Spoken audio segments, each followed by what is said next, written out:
बिस्मिल्लाहिर्रहमानिर्रहीम। Welcome Hafsa handmade recipe kitchen में welcome. अस्सलाम वालेकुम मेरे प्यारे प्यारे व्यूअर्स। आज मैं आपके लिए बहुत ही मज़ेदार दही चिकन लेग पीस की रेसिपी लेकर आई हूँ। चैनल पर नए हैं तो चैनल को सब्सक्राइब कर दें, बेल बटन प्रेस कर दें। चलिए स्टार्ट करते हैं। इस रेसिपी को बनाने के लिए दही का मसाला तैयार कर लेंगे। इसके लिए 1 कप दही में 1 टेबलस्पून पिसा हुआ जीरा, 1 टेबलस्पून पिसा हुआ धनिया, हाफ टेबलस्पून काली मिर्च पाउडर, हस्बे ज़रूरत नमक। अब इसको चम्मच की मदद से मिक्स कर लेंगे। मिक्स हो जाने के बाद व्यूअर्स अब इसको एक साइड पर रख लेंगे। इसके बाद पैन में 1 टेबलस्पून घी डाल देंगे। घी गर्म हो जाने के बाद आधा किलो चिकन डालेंगे। 4 से 5 मिनट तक लो फ्लेम पर इसकी बुनाई कर लेंगे। 4 से 5 मिनट बुनाई के बाद 1 टेबलस्पून अदरक लहसुन पेस्ट। अब इसको मिक्स कर लेंगे। मिक्स हो जाने के बाद 3 बड़ी इलायची, 3 से 4 छोटी सब्ज़ इलायची। व्यूअर्स इस रेसिपी में घी का इस्तेमाल बहुत ही कम होगा।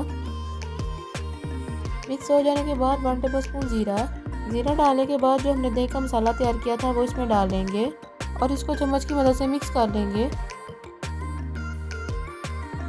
मिक्स हो जाने के बाद एक चॉप किया हुआ टमाटर डालेंगे, एक चॉप किया हुआ प्याज। अब इसको मिक्स कर लेंगे। मिक्स हो जाने के बाद हाफ टेबलस्पून गरम मसाला पाउडर। व्यूअर्स इस रेसिपी को आगे एक बार मेरे तरीके से घर पर बना कर ज़रूर ट्राई करें और मुझे कमेंट्स बॉक्स में बताइएगा कि आपको ये रेसिपी कैसी लगी है।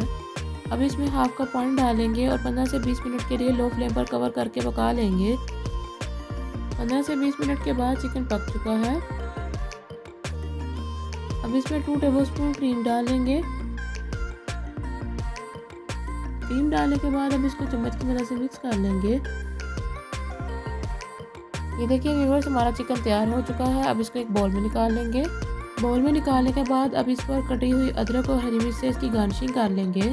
मैं उम्मीद करती हूँ आपको ये मज़ेदार सी रेसिपी पसंद आई होगी। जिसने अभी तक मेरे चैनल को सब्सक्राइब नहीं किया इसको सब्सक्राइब कर दें, बेल बटन प्रेस कर दें। मिलते हैं इंशाल्लाह अगली वीडियो में। अल्लाह हाफिज़।